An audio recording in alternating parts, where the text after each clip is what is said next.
ಕರ್ನಾಟಕ ರಕ್ಷಣಾ ವೇದಿಕೆಗೆ ನಿರಂತರವಾಗಿ ಜೊತೆಯಲ್ಲಿ ಯಾರಾದರೂ ಒಬ್ಬ ಈ ನೆಲದ ರಾಜಕಾರಣಿ ನಿಂತಿದ್ರೆ ಅದು ಸನ್ಮಾನ್ಯ ಕೇಂದ್ರ ಸಚಿವರಾಗಿರುವಂಥ ಸೋಮಣ್ಣವರು. ಅವರು ಅಧಿಕಾರ ಸ್ವೀಕಾರ ಮಾಡಿದ ಮರುಕ್ಷಣಕ್ಕೆ ಅವರು ಹೇಳಿದಂಥ ಅವರು ತಗೊಂಡಂಥ ತೀರ್ಮಾನ ಎಂಥದಪ್ಪ ಅಂದರೆ, ಭಾರತ ದೇಶದ ಒಕ್ಕೂಟ ರಾಜ್ಯಗಳ ಭಾಷೆ ಆಧಾರದ ಮೇಲೆ ರಾಜ್ಯಗಳು, ಭಾಷೆ ರಾಜ್ಯಗಳ ಒಕ್ಕೂಟವೇ ಭಾರತ ಅನ್ನುವಾಗ ನಮ್ಮ ಭಾಷೆಯಲ್ಲಿ ನಮ್ಮಲ್ಲಿ ನಡೆಯುವ ರೈಲ್ವೆ ಪರೀಕ್ಷೆಗಳಲ್ಲಿ ಕನ್ನಡದಲ್ಲಿ ನಡಿಬೇಕು ಅಂತ ಹೇಳಿ ತಕ್ಷಣ ಆದೇಶ ಮಾಡಿದಂಥವರು ಸನ್ಮಾನ್ಯ ಸೋಮಣ್ಣವರು. ಬಹುಶಃ ನಿಜಕ್ಕೂ ವಿಜಯನಗರ ಸಾಮ್ರಾಜ್ಯದ ದೊರೆ ಇವತ್ತಿಲ್ಲಿ ಬಂದು ಕೂತಿದ್ದಾರೆ. ಬಹುಶಃ ಯಾರೂ ಬರಲಿಕ್ಕೆ ಆಗಿಲ್ಲ, ನೀವೊಬ್ಬರೇ ಇವತ್ತು ಇಲ್ಲಿ ಬಂದು ಕೂತಿದ್ದೀರಿ.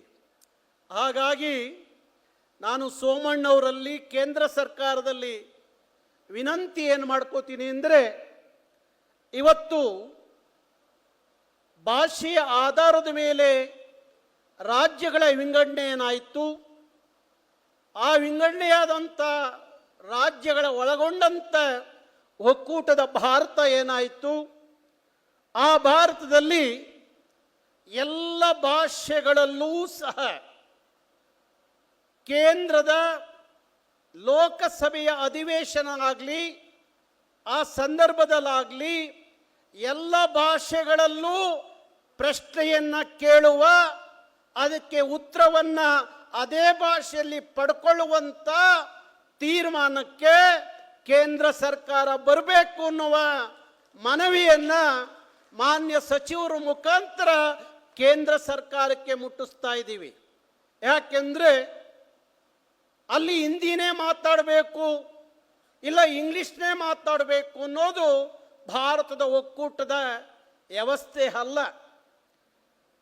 ಪ್ರಾದೇಶಿಕವಾದಂಥ ರಾಜ್ಯಗಳೇನಿದ್ದಾವೆ, ಎಲ್ಲ ಪ್ರಾದೇಶಿಕವಾದಂಥ ರಾಜ್ಯ ಭಾಷೆಯಲ್ಲೂ ಲೋಕಸಭೆಯಲ್ಲಿ ಪ್ರಶ್ನೆ ಮಾಡುವಂಥ ಹಕ್ಕು ನಮಗೂ ಇದೆ. ಕನ್ನಡದಲ್ಲಿ ಉತ್ತರವನ್ನು ಪಡ್ಕೊಳ್ಳುವಂಥ ಹಕ್ಕು ನಮಗೂ ಇದೆ. ಅದಕ್ಕಾಗಿ ಸನ್ಮಾನ್ಯ ಸೋಮಣ್ಣವರು ಕೇಂದ್ರ ಸರ್ಕಾರ ಚೆನ್ನಾಗಿದ್ದಾರೆ, ಮಾನ್ಯ ಕೇಂದ್ರದ ಪ್ರಧಾನಮಂತ್ರಿಗಳಾಗಿರುವಂಥ ನರೇಂದ್ರ ಮೋದಿಯವರ ಜೊತೆಯಲ್ಲಿ, ಅಮಿತ್ ಶಾ ಅವರ ಜೊತೆಯಲ್ಲಿ ಅವರು ಚೆನ್ನಾಗಿದ್ದಾರೆ. ಹಾಗಾಗಿ ಆದಷ್ಟು ಬೇಗ ಅಂಥದ್ದೊಂದು ತೀರ್ಮಾನಕ್ಕೆ ಬರಬೇಕು ಅಂತೇಳಿ ಸೋಮಣ್ಣವರಲ್ಲಿ ನಾನು ಮನವಿ ಮಾಡ್ಕೋತೀನಿ.